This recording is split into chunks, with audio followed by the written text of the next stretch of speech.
கிறிஸ்துவில் பிரியமானவர்களே, ஆண்டவராகிய இயேசு கிறிஸ்துவின் நாமத்திலே உங்கள் யாவரையும் வாழ்த்தி ஆசீர்வதிக்கிறேன்.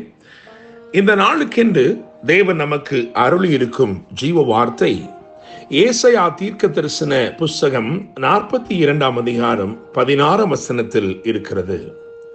குருடரை அவர்கள் அறியாத வழியிலே நடத்தி அவர்களுக்கு தெரியாத பாதைகளில் அவர்களை அழைத்து கொண்டு வந்து அவர்களுக்கு முன்பாக இருளை வெளிச்சமும் கோணலை செவ்வையுமாக்குவேன். இந்த காரியங்களை நான் அவர்களுக்கு செய்து அவர்களை கைவிடாதிருப்பேன். கண் திறக்கப்பட்ட தீர்க்கதரிசியாகிய ஏசாயா இங்கே உரைக்கிற வார்த்தைகள் ஆச்சரியமாய் இருக்கிறது. குருடரை அவர்கள் அறியாத வழியிலே நடத்தி அவர்களுக்கு தெரியாத பாதைகளில் அவர்களை அழைத்து கொண்டு வந்து.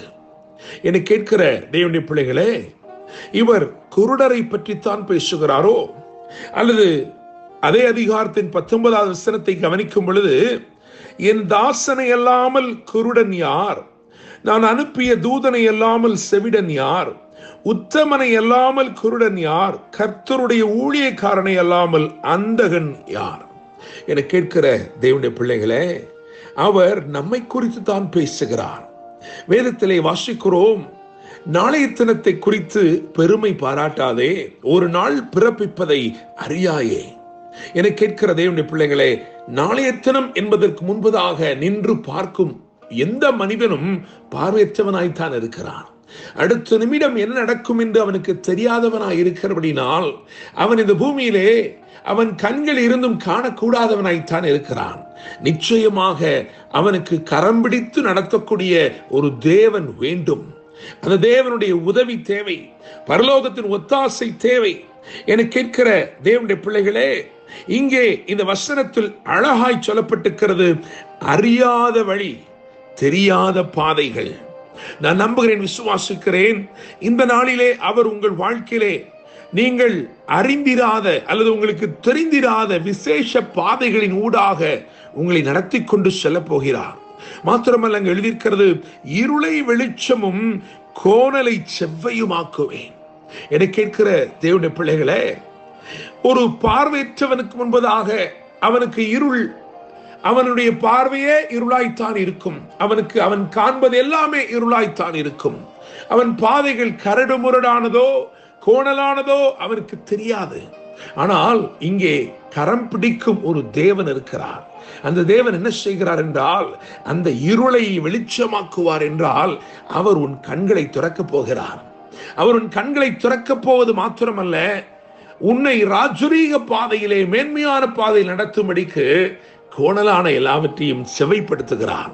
என கேட்கிற தேவனுடைய பிள்ளைகளே, கடைசியா இந்த வசனம் என்ன சொல்கிறது என்றால், இந்த காரியங்களை நான் அவர்களுக்கு செய்து அவர்களை கைவிடாதிருப்பேன்.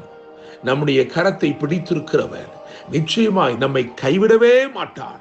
கைவிடாமல் நம்முடைய வாழ்க்கையிலே அவர் வாக்கு பண்ணின மேன்மையான பாதைகளில் நடத்தி நாம் யாவையும் கண்டுகொள்ளும்படி செய்து, நமக்காக ஆயத்தமாக்கப்பட்ட எல்லா நன்மைகளையும் நாம் கண்டுகொள்ளும்படி செய்து நம்மை நிச்சயமாய் ஆசீர்வதித்து நடத்துவார்.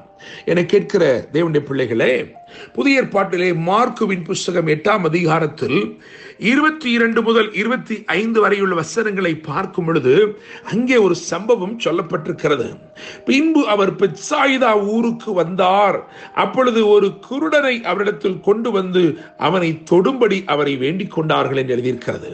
என கேட்கிற தேவனுடைய பிள்ளைகளே, பெத்சாயிதா என்று சொன்னால் மீன்களின் வீடு, விதவிதமான மீன்கள், நிறநிறமான மீன்கள். ஆனால் அங்கே இருக்கிற இவனுக்கோ அது ஒன்றையும் காண முடியவில்லை. தேவனுடைய படைப்பு அழகாயிருக்கிறது, மிகவும் அழகாயிருக்கிறது, அழகழகாயிருக்கிறது, பல வருணங்களில் இருக்கிறது. ஆனால் இவனோ பார்வையற்றவனாய் இருக்கிறான். என கேட்கும் தேவனுடைய பிள்ளைகளே, தேவன் உங்கள் வாழ்க்கையிலே அழகுபடுத்தி வைத்திருக்கிற, அழகாய் ஆயத்தப்படுத்தி வைத்திருக்கிறவைகளை காணக்கூடாதவர்களாய் இருக்கிறீர்களோ? அவனை கொண்டு வந்தவர்கள் சொன்னார்கள், நீர் இவனை தொட்டால் போதும் ஆண்டவரே, இவனை தொட வேண்டும் நீர், அதைத்தான் நாங்கள் விரும்புகிறோம் ஆண்டவர் என்று சொன்னார்கள். ஆனால் இவர் எப்படி செய்தார் என்றால், வெறுமன ஒரு தொடுதல் அல்லது சும்மா அவனை தொட்டுவிட்டு செல்லுகிற தெய்வம் அல்ல. அவர் அவன் கரத்தை பிடித்தார்.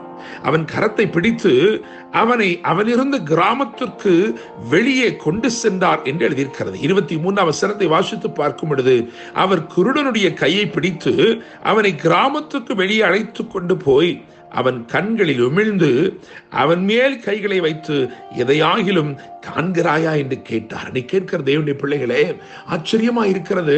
அவன் கரத்தை பிடித்து கொண்டு அவன் அறியாத வழியில், அவனுக்கு தெரியாத பாதையில், அதற்கு அதுவரைக்கும் அறிமுகம் இல்லாத அந்த புதிய பாதையில் அவனை நடத்தி கொண்டு வருகிறார்.